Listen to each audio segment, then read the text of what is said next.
Everyone? How are you doing today? Welcome to all of you. I am Adrian. Another football stream for you guys today. Not on our regular Thursday. It may have been a little bit of a surprise if you got this in your push notifications. Whether you're joining us in the app or on the BR Football YouTube channel, we thank you. And as always, we encourage you to drop your comments below, drop your thoughts, questions, whatever you may have. And I have a feeling that there may be a few comments on this one because, as always, divisive topic. Handing out awards to players in a team game. It's going to be, like I said, divisive, but I'm looking forward to getting the conversation going on this one. I'm really looking forward to this. It's always fun taking this mid-season pause and look back at what has happened so far and what kind of records players could be on the trajectory for. And speaking of records, I think the place that we will start will be with the player of the season. And look, I don't know that anyone can really argue with Erling Haaland as being at the top of the Premier League right now. Maybe you can, maybe you can. I'd love to hear your thoughts, as I was just saying, but there hasn't been anyone who has been able to keep up with him so far this season. 19 goals in 17 matches, only one of those goals being a penalty, by the way. After his brace against West Ham, it was. He has more games where he scored multiple goals than he has games where he scored just one goal. That's 7 games with 2 goals and 5 with just one. He passes Cristiano Ronaldo's total Premier League goals after scoring his 104th goal. And it took 122 fewer games. That is just crazy. Now, of course, Ronaldo played a lot of games as a winger. So there's that context, of course. But 23 goal contributions when you add in his assists, his 4 assists, where he ranks fifth in the league, by the way, with 4. And the only player that comes close to him when it comes to goal contributions is Bruno Fernandes, who has 12 goal contributions total. So he's way up there at 23. Huge gap between him and the next guy. He is operating at a level, as we've seen so far, that no one can really either they're not capable of ever reaching that level or they just haven't been able to reach it yet this season due to various sort of circumstances that they're facing within their team. I mean, the fact that he doesn't really celebrate his first goal in a game anymore, he saves that for matches where he scores multiple goals, right? There's just this casual dominance about him this season, sort of like that first season that he had in Manchester. We're seeing him become a massive aerial threat too, which you'll remember when he was at RB Salzburg and then Borussia Dortmund and then early days at City, he wasn't very much of an aerial threat. This is important because when City are playing against sort of a lower block or a team that sits super deep, he's still going to be useful with that movement in the box and then that aerial threat. And not just because of his assists either, which I spoke about at 4 assists, but his passing has improved greatly. His link-up play is great. Playing in a technical side like Manchester City, he can hold his own with players like Tijani Reinders, Rayan Cherki, Phil Foden, all of these technical guys. And not for nothing, as you see there, 25 goals and 23 appearances across it all. Fantastic so far from him. But doing this in the Premier League makes it all the more impressive. 19 goals by almost the halfway mark, right? He's on track to beat his own record of 36 goals currently. If he keeps up this trajectory, he will beat that, which is insane. So for me, MVP so far this season, where City haven't really been at their best, and he has been the difference maker for them so far this season. There's been many matches where they've won 1 or 2-0, and he's the guy that got both or the goal for them. So MVP, Erling Haaland. Manager of the season. Now, let's get into that one. That's the next one that I want to get into. I was trying to see who would be deserving of, maybe the newly promoted sides. You could look at someone like Regis Lebris from Sunderland, perhaps. But I got to say, the level that Mikel Arteta has had Arsenal playing at over the totality of the season, I know every team has wobbles, but over the totality of the season has been absolutely superb. They've conceded just 3 goals at home in 8 matches. Unbelievable. In all, just 10 goals conceded in 17 matches. They've had some poor performances, like I was saying. That match against Wolves was not good. Apparently, the players were really angry in the dressing room with each other after that because their performance had dipped so low. But even in that case, they still won that game. They still won that game. And if you look at his records, we're going to talk about the UEFA record in a second as well. But just the health of this team in every competition is fantastic. And Arteta undoubtedly knows how much pressure is on him this season. Arsenal haven't won the Premier League for 21, going on 22 years in 2026, right? Not just Arsenal's Premier League slump, but Arteta's own trophy slump. I mean, who cares about Community Shields? Arsenal haven't won something since the 2020 FA Cup, if you don't look at Community Shields, right? Since then, it's been close calls. And this is, we're going on to 6 years since he's been in charge at Arsenal. Oh man, I remember that time so clearly. I remember it so clearly. Moving on to Mikel Arteta, you start hearing about this sickness in China, and then boom. Yeah, crazy. Don't want to give you guys PTSD. We don't go down there. This is not a looking back on breaking news show. But it's been close calls for him since then. It's been close calls for Mikel Arteta since then. But with too many close calls, you become the almost man. And after all this investment, if you can't get a trophy, then supporters are going to be asking the question of, if you're not the guy, then we need to get someone who can get them over the line, right? To give them that final push. You've laid a great foundation, but we need that final push, and you haven't been able to get there in 6 seasons. With all of that pressure, Arsenal so far under Mikel Arteta are doing great, leading the Prem, leading the Champions League. I actually thought that the trophy they would win this season would be the Champions League, not necessarily the Premier League, but who knows? Maybe they can do both. I just think they're kind of built for winning knockout stage matches more so than the totality of a season, and they seem to have this sort of curse on them. They tend to bottle it at some point, but this looks like a different animal under Arteta this season, and if they continue on, then he will be fully deserving of that Manager of the Season award, because so far I think that it's hard to give it to anyone else based on the level of their performance. Best team in Europe right now. Now, in the chat, we have Penguin saying Wirtz is the most definitely the biggest flop. Well, we'll see if I agree with you there. That is a decent shout, though. I think that a lot of people are going to be calling upon maybe some other Liverpool signings as being big flops. Maybe a certain Manchester United striker who hasn't really popped off just yet. River says, man of the match in 3 of his last 5 matches. Isaac is the biggest flop. Simmons right up there as well. I believe that must be in response to Penguins. I'm assuming that's in response to Penguins. But yeah, we'll get there. We're going to get there. But first, let's take a little drive, a very short drive down memory lane, actually, because this didn't happen too long ago. And let's change gears a little bit and look at one game in specific that has been, for me, the best game of the season thus far. Now, Man City beating Fulham 5-4. That was a great one. City almost blowing that. I believe they were at 5-1 up at one point, and then Fulham just scratched them back and over and over and over again. But the back and forth nature for me of Man United 4, Bournemouth 4 was just a crazy roller coaster. It had me giddy on my couch watching that game. It's the nature of United in these past, well, I guess this season and last, is they have improved in many ways. Yes, particularly in the attack for the most part, but the defense comes and goes in each game, or they find a way to concede freakish goals. I mean, look at this. They had 24 shots themselves, scored 4, 12 shots for Bournemouth. Bournemouth scored 4, right? So they find a way to concede goals over and over. So you saw the best and worst of them. And funnily enough, Bournemouth is a bit of a bogey team for Manchester United at this point, and that's 5 matches in a row where they haven't lost to United now. It will be 3 years next month since United have defeated Bournemouth, which is crazy. So you have United going ahead in this game, right? Right before the half, you have Bournemouth equalizing and United supporters thinking, man, here we go again.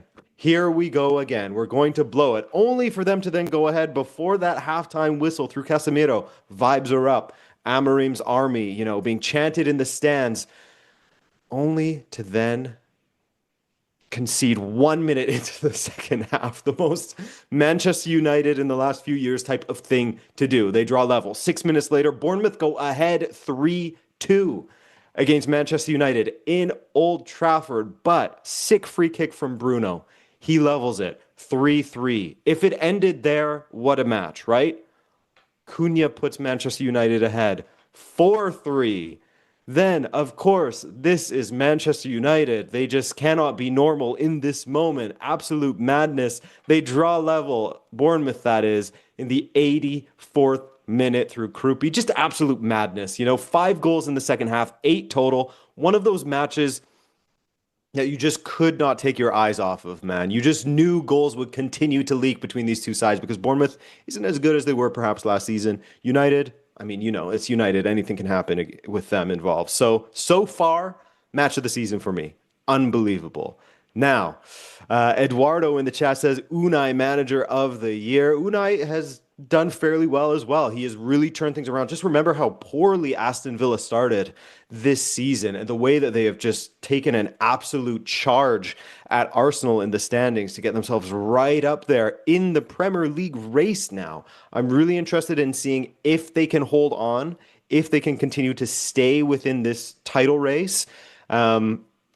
Look, if Arsenal do all of a sudden start to have a wobble, if injuries hit in defense or whatever, and they do start to just continue to focus on maybe the Champions League or what have you, who's to say that Aston Villa and Unai Emery can't win the Premier League? That would be incredible to see. Just think of the narrative there. Former Arsenal manager Unai Emery ends up winning the Premier League before Arsenal has since leaving them, which is just nuts. It would just be nuts. That would be beautiful to see for old Unai Emery. Now, guys, thank you for that question or that comment, by the way, Eduardo. Let's move on to Young Player of the Season. It's easy for me with this award. The Young Player of the Season. You guys have got to be sick of hearing me talk about this guy. Well, it's not fully true. That's not fully true. I'll recant that a little bit. I think Nico O'Reilly has really made strides. He sort of cemented his place as the left back for Manchester City. That ain't nothing, right? You thought that maybe Ainori would be the guy that would come in and become that guy. He's dealt with injuries. But Esteban has had this class about him all season long. When you talk about making the biggest splash of the young players this season, Esteban is that guy. And without him on the pitch recently, Chelsea have won just 1 of 3 matches, and that came against Cardiff, a League One side. He's a terror for opposing defenses. He can dribble past anybody. You never know if he's going to hit the byline to cross with his right or cutting inside to shoot on goal with his left. He's 18 in a new country, in a league with a big increase in the quality of defenders, for sure, because there's lots of good attackers in Brazil. We know that. And yet he's still doing incredibly well. He scored in 3 consecutive Champions League games as well, by the way. I think Leonard Carl just is a little bit younger than him, 17 and however many days, versus Esteban, who's 18 and however many days, so about a year or so older than him. Otherwise, he would have been close to getting that record as well. But this is about the Premier League, of course. Although you can see across all competitions, 19 appearances, 4 goals, 1 assist. He has fewer goal contributions than perhaps he would like at this moment, given his own high standards that he set at Palmeiras. But again, he's so young and injured at the moment, by the way, that he hasn't been a starter. He's not played a full 90 in the league just yet. And when he comes on, he makes his mark in one way or another. He has that quality where you'll be hearing about him for a long, long time. Certain players, you just get that vibe from them. You can feel it, that they're going to be special throughout their career. It's just the beginning for him. But to make an impact at the beginning of it all in a new country, as we said, in a new competition, much more difficult competition, to become a starter for a nation like Brazil, by the way, score 4 goals in his last 4 appearances for Brazil. I mean, he's taking the pressure on the chin and running with it. Absolutely running with it. Signing of the season is where we're going to move on to next. And we actually have a question here from Showmax. Says, anything about Isak injury recovery?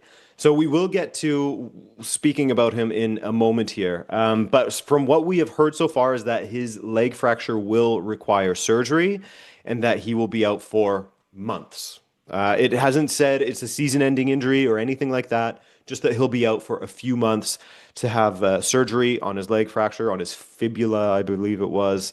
Although I always get that mixed up with the arm bones. But yes, to get surgery on his leg, and then he's going to be able to recover over the next few months at the Liverpool training center with their physical staff, and hopefully Liverpool will be seeing him in the spring or so. something like that, before the end of the season, because they haven't mentioned anything about it being season ending. So, fingers crossed for him to make a speedy recovery. Unfortunate, scores a goal, then gets injured. But let's move on to signing of the season now. Showmax, by the way, thank you for your question. Thank you to everyone who has contributed so far. Keep them coming, guys. Keep them coming. Signing of the season. Some of them are, only coming back from injuries. Some are getting injuries in Isak's case. You could make a fantastic argument for Granit Xhaka for being the signing of the season for what he's done at Sunderland and how he's made his return to the Premier League after being in Germany for a while and doing great things with this Sunderland side that had a ton of investment in it and are doing well currently in a European place, right? But I'm actually going to go with Liverpool's Hugo Ekitike, given the circumstances he's coming in under. He's never played in this league. This is new for him. And he came in as someone who was, I think it's safe to say that most people, when they saw that signing, they saw it as sort of the second choice signing because Liverpool was having a tough time getting Isak away from Newcastle United. But he comes in, he scores in the Community Shield, he scores in his first two Premier League appearances. Things got a little derailed at one point after his suspension and Slot trying to work in Isak.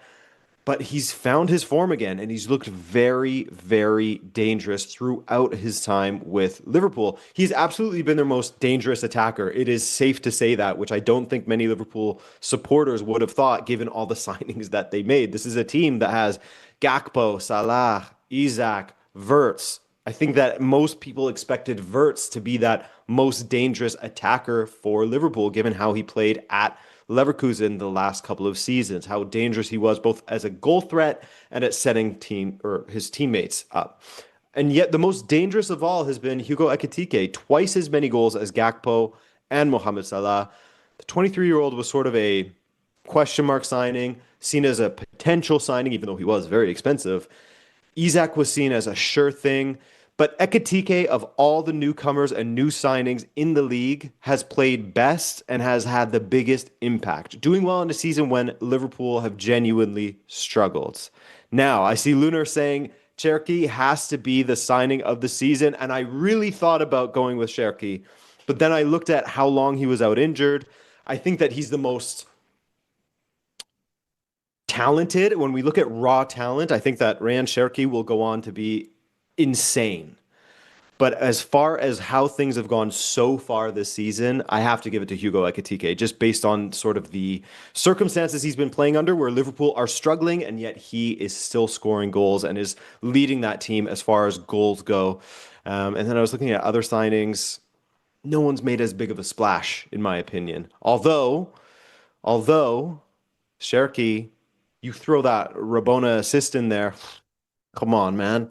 Come on, man. I know that Pep Guardiola may not like it, but I do. I certainly do.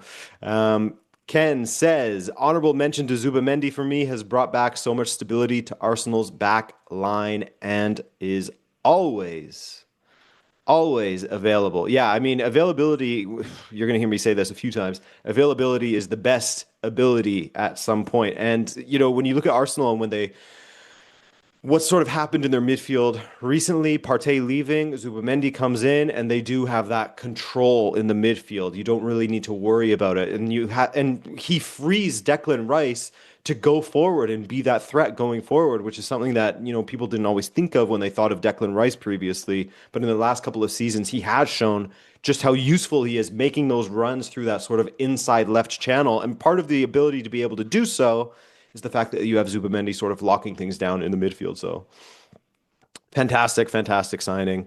But let's look at, or hang on, can Liverpool make top four this season or win the league, says Showmax on YouTube.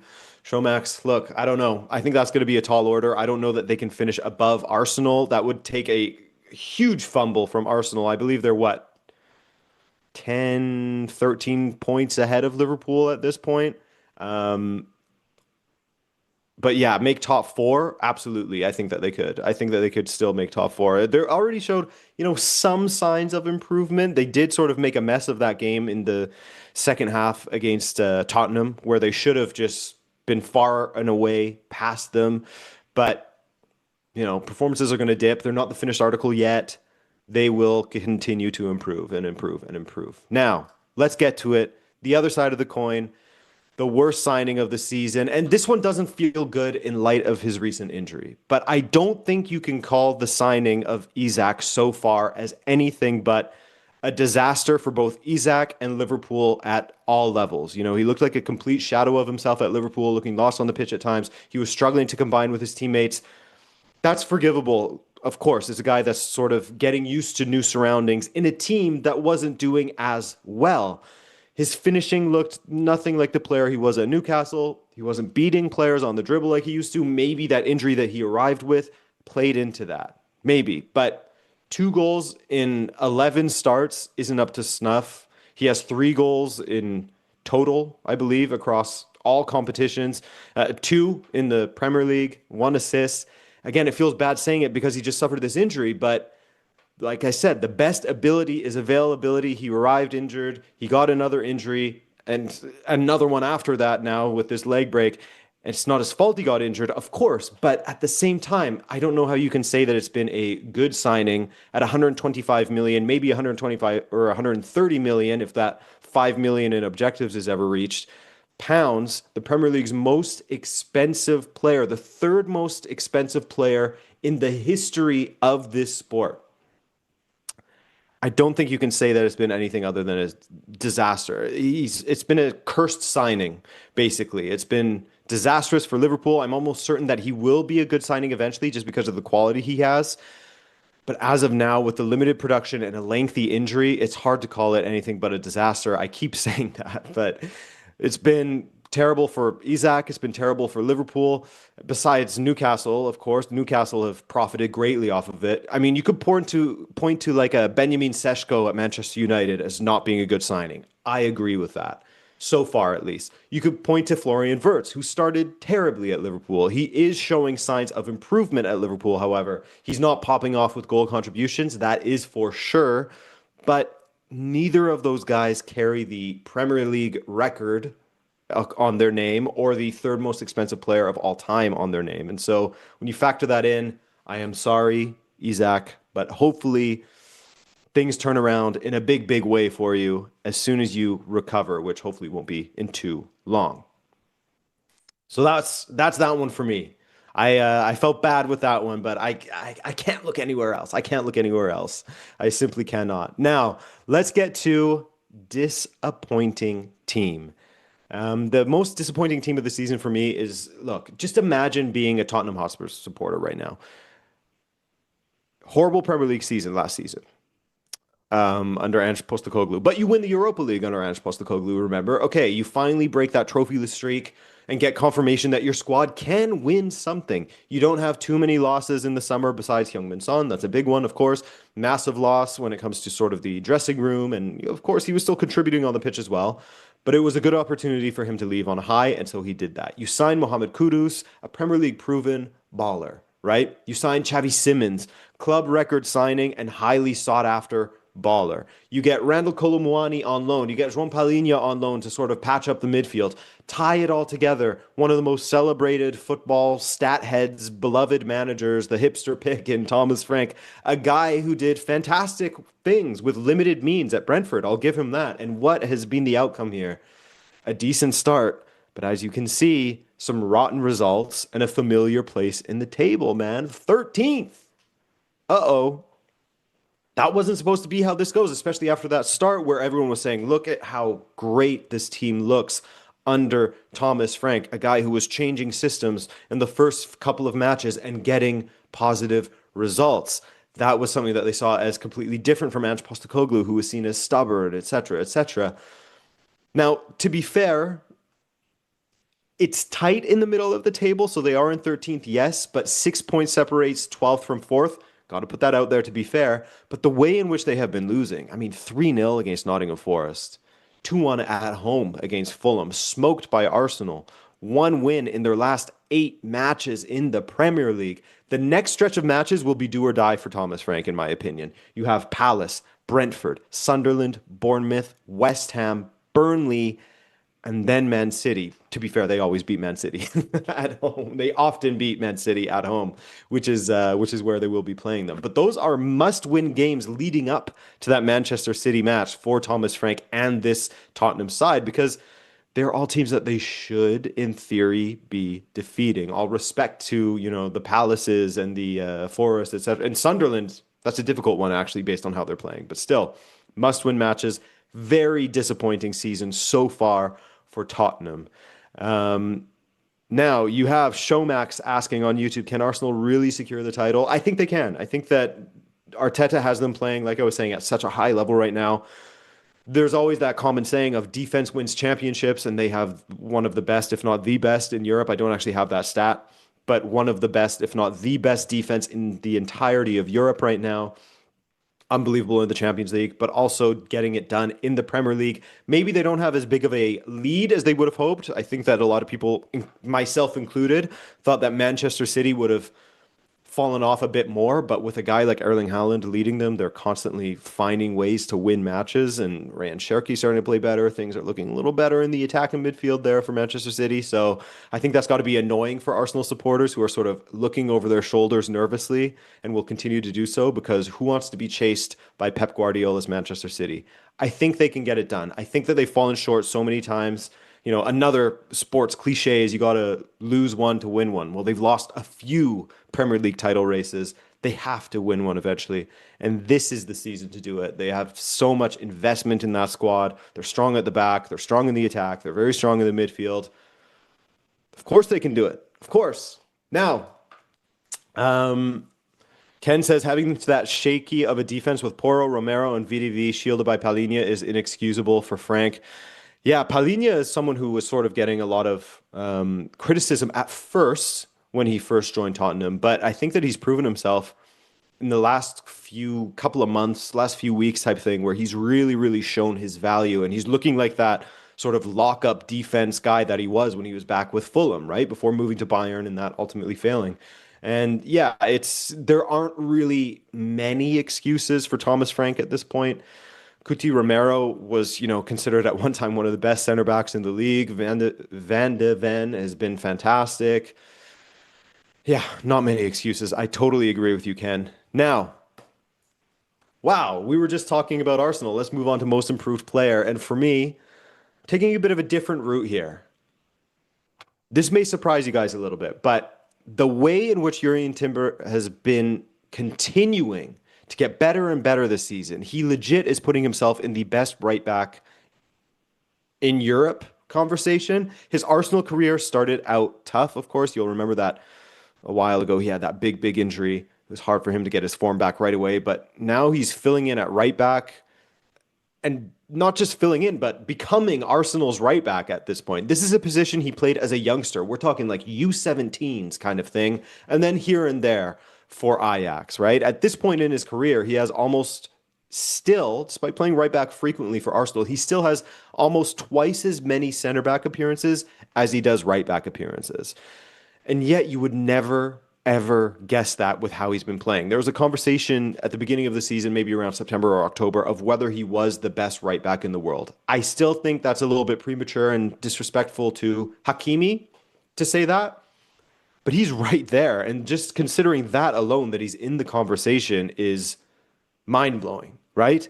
With Hakimi out injured the last month or so, he's kind of grasped a hold of that title, in my opinion. He added offensive output to his game this season. He's already bettered his goal contributions from last season in just 14 appearances this season. He's been dragged into center back at times due to injury, proving how valuable he is. But his performances at right back have been what we're looking at. So that's where he's improved a ton on his stats. For example, his shot creating actions. I was diving into the analytics before. His shot creating actions went from 1.94 to 2.55. So he's creating opportunities more often this season. His tackle success rate, his defense numbers went up as well. It increased from 66% to 71.4% this season.